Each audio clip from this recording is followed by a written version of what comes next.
When you choose positive, inspiring, and enriching experiences, you're giving your creative sponge the best possible water to soak up. And this not only helps you maintain a healthy, creative mindset, but it also ensures that the work you produce is a true reflection of your most inspired self. Welcome to the BDI Create Today podcast.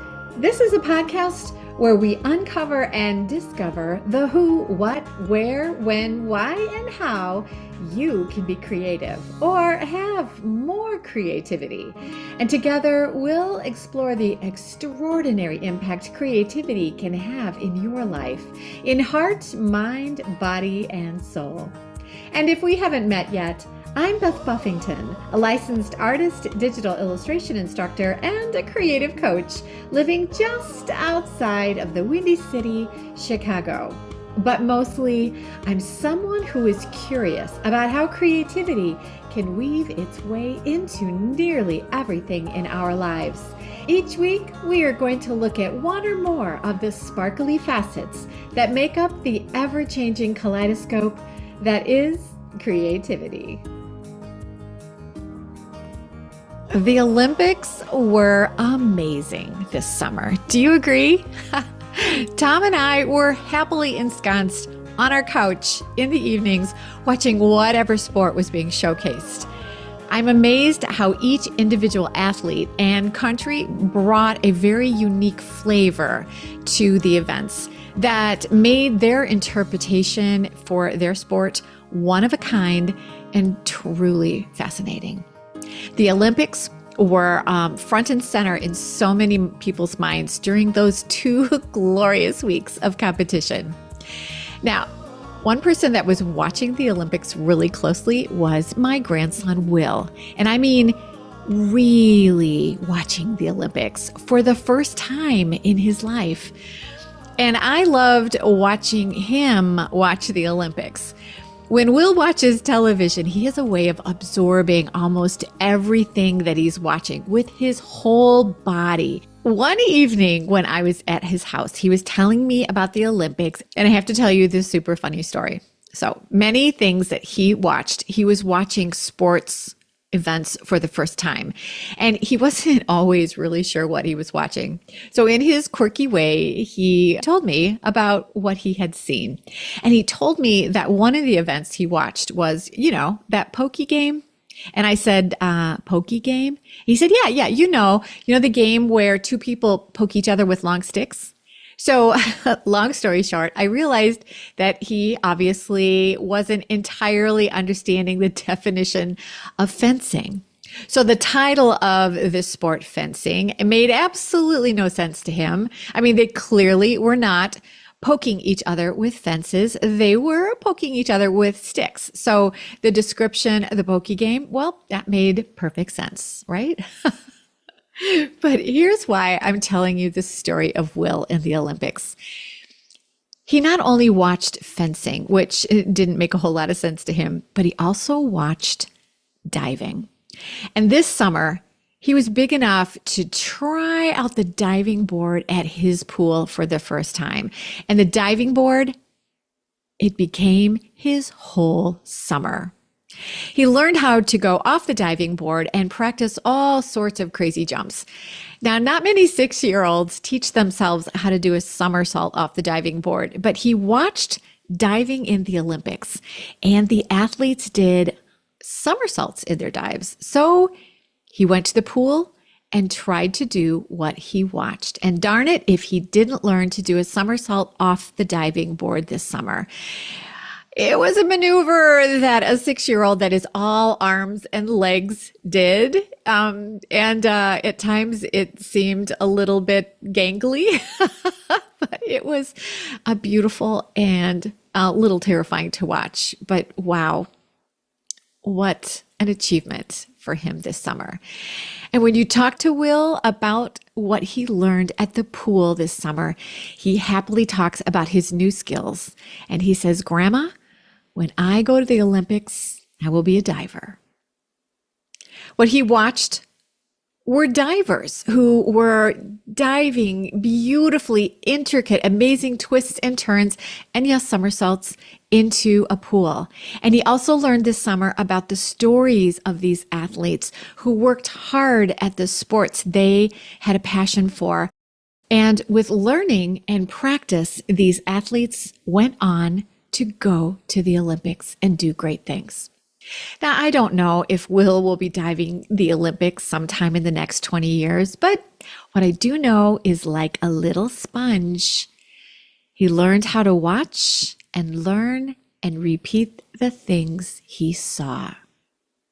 Hello, my creative friend, and welcome back to another episode of Create Today. And if you've listened to this podcast for more than one episode, you know that I love a good metaphor. And today we're exploring a metaphor that might seem, well, a little squishy, but we're going to talk about sponges and your creativity.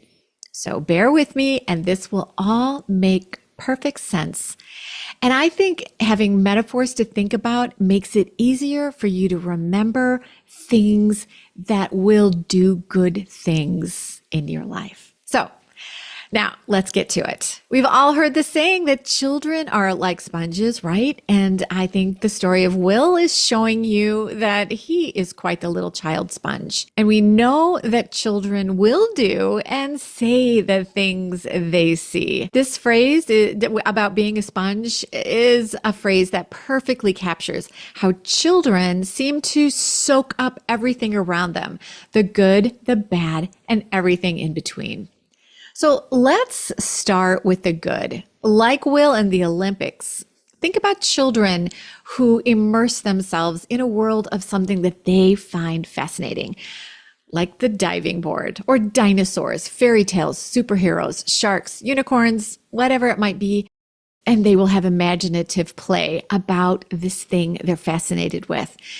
They absorb the language, ideas, and creativity. When a child is immersed in this kind of environment of fascination, this is the child who learns to problem solve. They're more likely to develop empathy about the world and other people through the stories that they're hearing.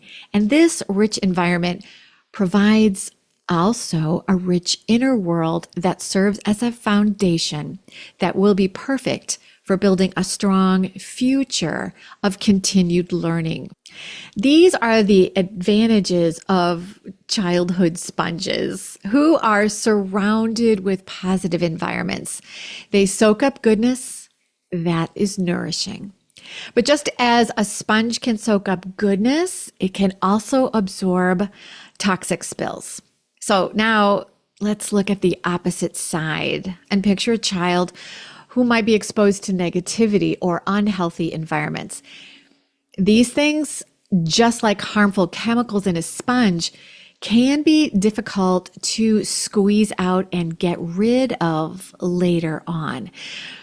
Children might be in an environment that is immersing them in situations where they feel fear and insecurity or limiting beliefs about themselves or other people. So it's important to watch carefully where children and their child sponges are placed and be mindful constantly about what they're absorbing, the good and the bad. And here's where we expand this metaphor. I want you to think about your creativity like a sponge. Just like a child, our creative minds absorb what we expose our creativity to. So surround yourself with inspiring art, uplifting people, and enriching experiences, and your creativity will soak it all in. Your ideas will have a better chance of flourishing. Your imagination will stretch and grow, and your work will reflect the confidence and the richness of what your creative sponge has absorbed. But if you're not careful, your creativity can also soak up the not so good stuff. So, constant exposure to criticism from other people or from your inner critic, this can instill the fear of failure or even burnout from the daily grind of uninspiring routines. This can wring your creativity dry. Or if you're constantly pouring dirty water onto a sponge, it can become heavy and sluggish, and eventually it gets clogged and stained with this tainted water. And it can't absorb anything new, even if the water is clean and pure. So, what's the takeaway here? Okay, let's get to it. But I do want you to hang on with me for just a second more, still with sponge in hand. I want you to be mindful of what you let your sponge sit in, what you soak up. The quality of whatever you are taking in will ultimately determine the quality of what you can squeeze out. Does that make sense? Once you've squeezed out the sponge, you need to be able to refill it with similar inspiring goodness to keep your creativity fresh and ready to take on more of the goodness that you have immersed it into. So, my friend, take a moment right now and think metaphorically. What are you soaking your creativity in right now? Is it something that is inspiring? Is it sparking your imagination? Is it making you excited to learn new things? Or do you feel you are surrounded by toxic waters that are clouding your vision and reducing your confidence and clogging your energy with bad vibes of maybe inner criticism or FOMO or negativity and fear? If you're thinking, my creativity has been soaking in something toxic, first, don't feel alone. This can happen, and it will happen at times to all of us. But here's the good news. If you know that you've been soaking in something toxic, it's not too late to rinse out your creative sponge and transition it to somewhere where it can soak up inspiration and energy and productivity. Because creativity, like a sponge, can be cleaned, it can be renewed, and it can be revived to soak up fresh and inspiring ideas again. Now let's take a quick break and listen to a word from our sponsor. And my friend, that would be me. Are you interested in exploring your creativity with Procreate on your iPad? Get my free Kickstart video. It's going to give you a beautiful tour of how to use Procreate to create your own art. You'll get information about brush libraries, layer and layer options, explanations of the tool icons, and so much more. Just go to www.bdi-create.today/Kickstart to get my free Procreate Kickstart video. So let's take a look at what we need to be on the watch for as far as toxicity that could be harming our creativity. So let's first talk about external influences. External influences, they play a huge role in shaping our creativity, and sometimes in ways we don't even realize. So here's a few examples of external influences that you should be mindful of.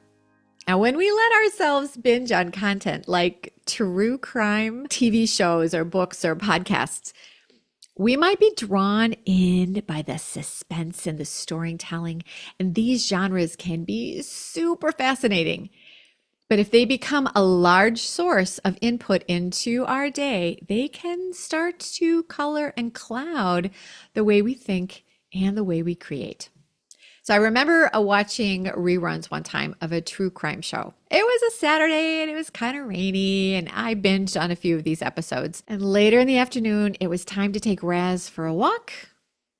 And in the Midwest in winter, it gets dark around 5 o'clock. So it wasn't late. It was just you know, dark.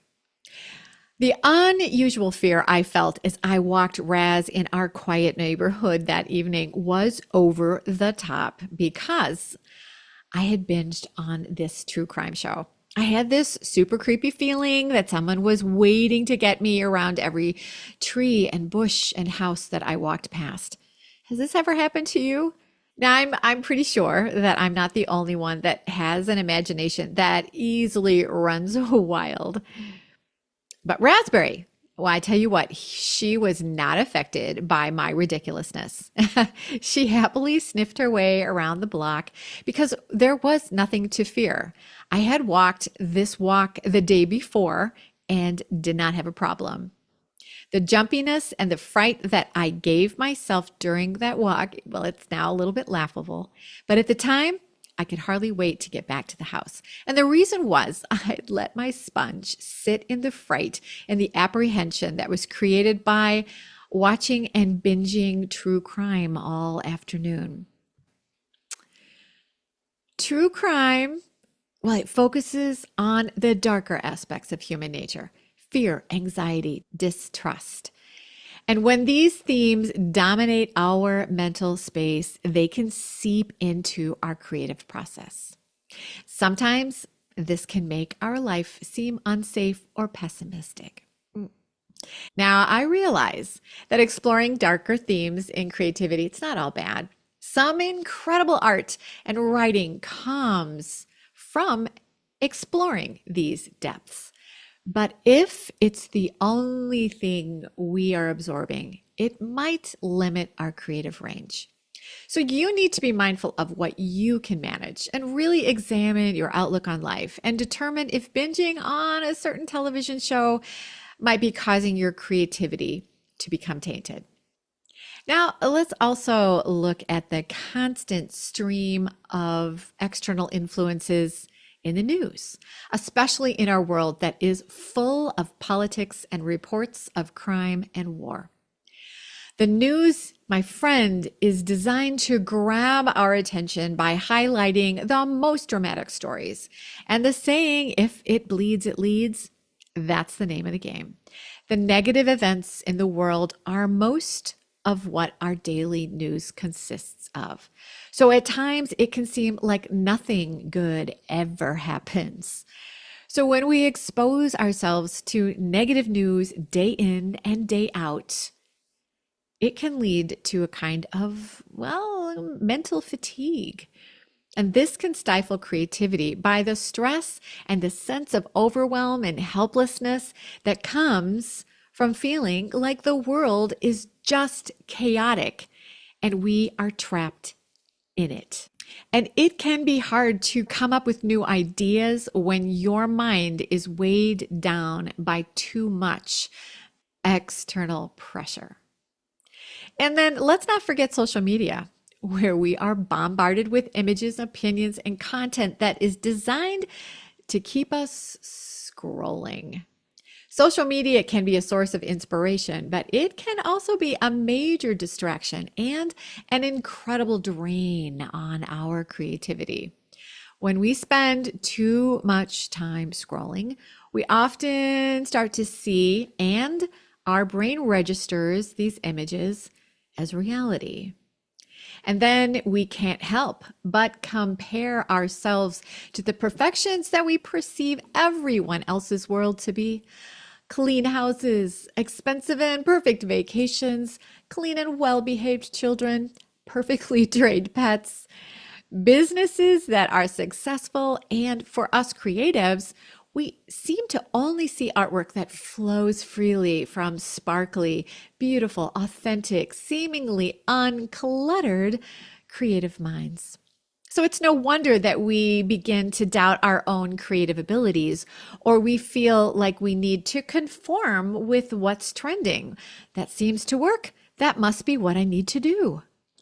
But when we soak up the media mirage as reality, this can drain our creative energy and make it harder to tap into our creative passions and find our unique artistic voice.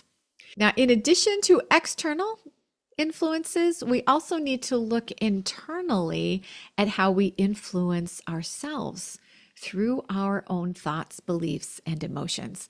And these internal influences can be just as powerful in shaping our creativity for better or for worse.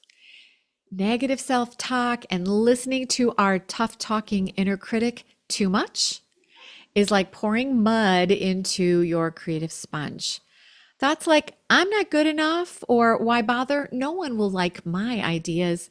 These thoughts can become toxic, blocking the flow of ideas and draining your creative energy. So, stress, perfectionism, and fear of failure are all internal factors that can weigh down your creativity, making it harder to take risks, explore new ideas, or even get started on a project. So it's essential to recognize when these internal influences are clogging your creative confidence. It's essential to recognize when these internal influences are clogging your creative confidence. It's important to work on replacing these negative internal influences with positive, encouraging thoughts about yourself. When was the last time you talked to yourself like you talk to your good friends? By working to cultivate a mindset of self-compassion, curiosity, and openness, you can ensure that your inner environment is going to nurture your creativity. And the key here is to be intentional about what we immerse ourselves in, both externally and internally.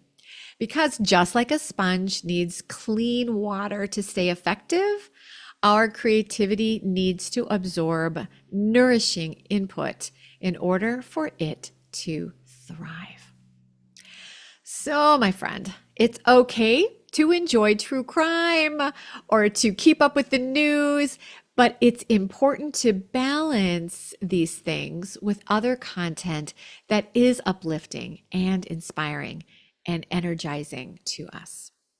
And this could be art and nature or music or anything that makes us feel more connected to our creative selves. And it's also okay to be strict with yourself internally. But remember to balance a busy work regimen with rest. And instead of beating yourself up when you run into a problem, think of a mistake or a failure as an opportunity to grow and learn from something that just didn't go perfectly. And that's okay. We all can grow stronger when we are faced with a storm now and again. And remember to celebrate your achievements, good and bad. Make that a regular part of your week. So, my friend, think about what you should and could celebrate today. I think on that.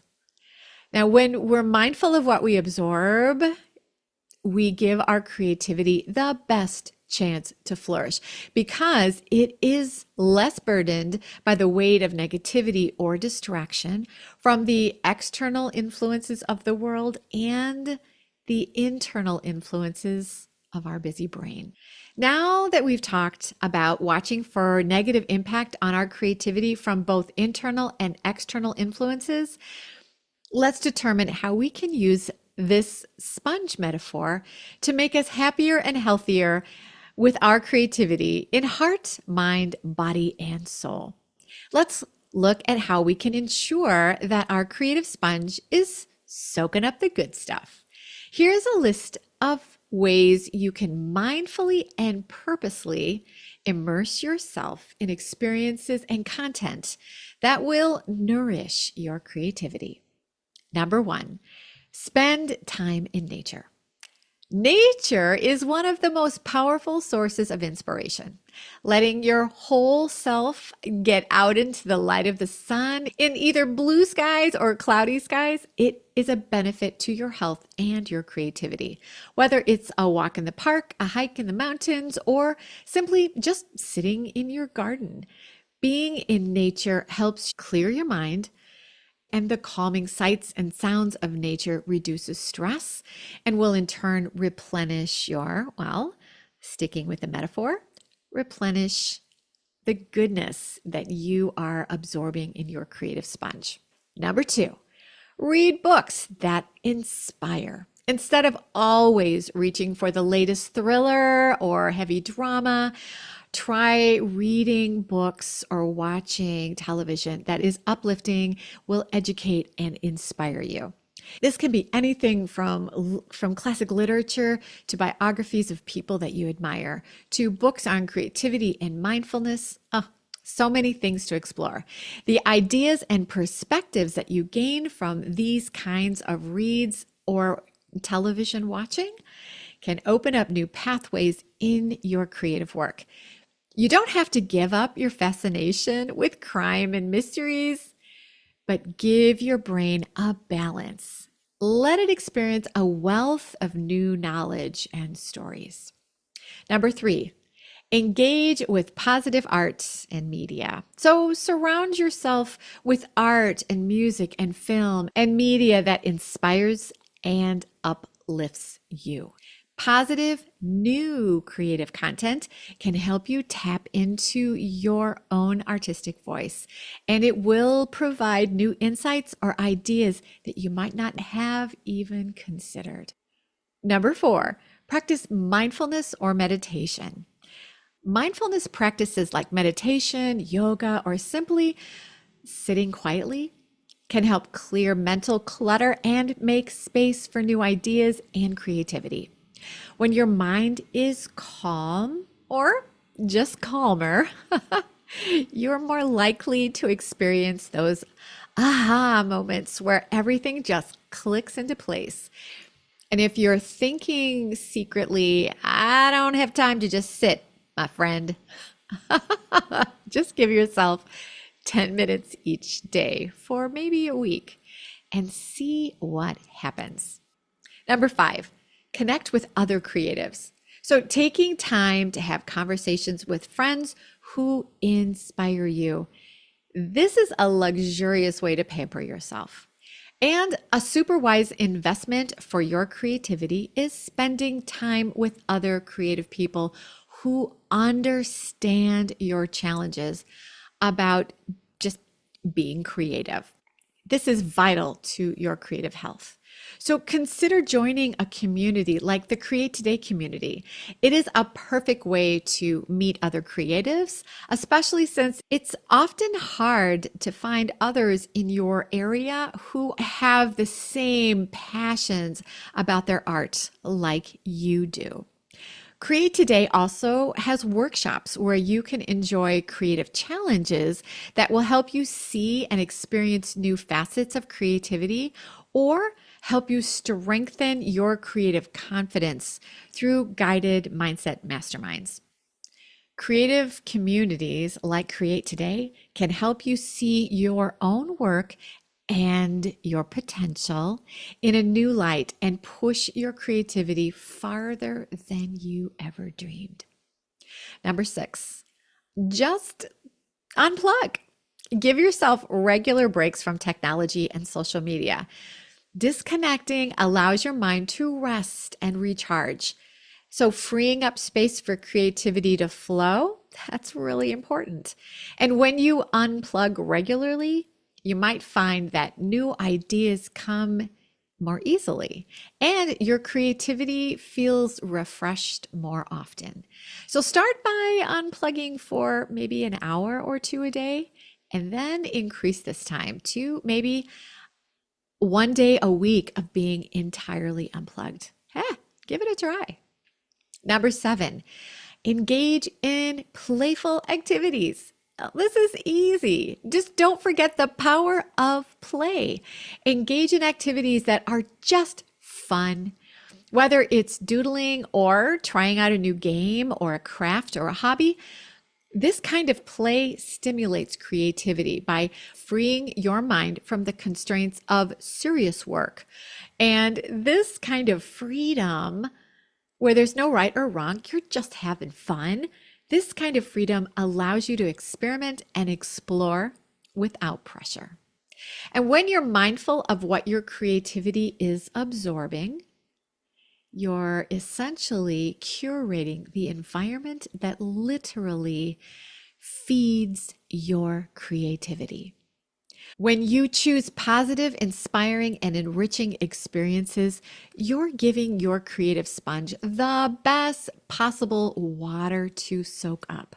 And this not only helps you maintain a healthy creative mindset, but it also ensures that the work you produce is a true reflection of your most inspired self.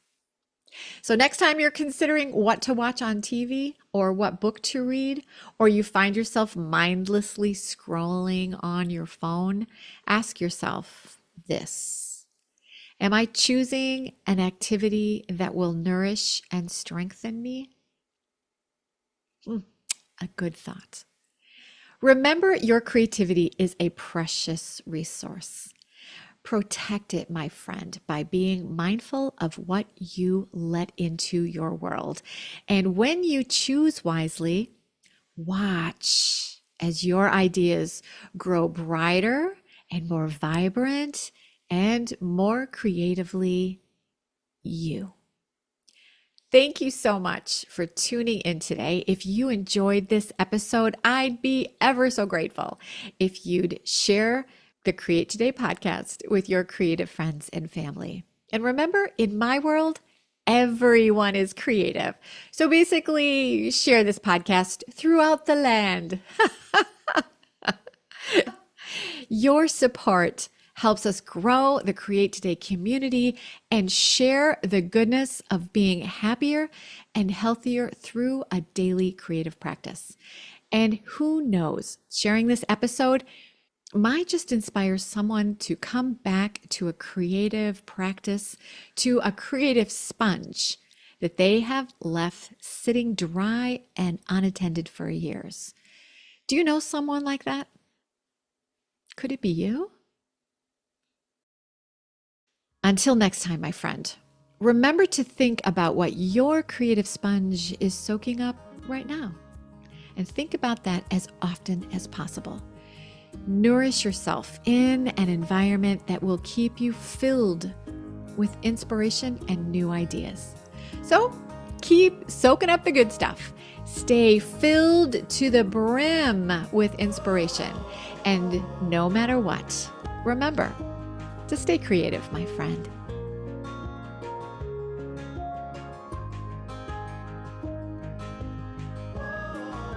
And if you found value in today's creative chat and you want to continue nurturing your creative journey, I personally invite you to join the Create Today community.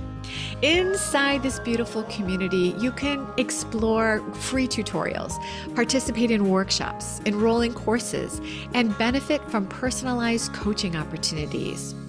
Just visit www.bdi-create.today to become part of this vibrant community of beautiful creatives. Thank you for joining me on this episode of BDI Create Today. Remember, creativity is a daily journey, and every step you take, no matter how small, contributes to your growth. And it doesn't matter how fast you go, my friend, as long as you don't stop.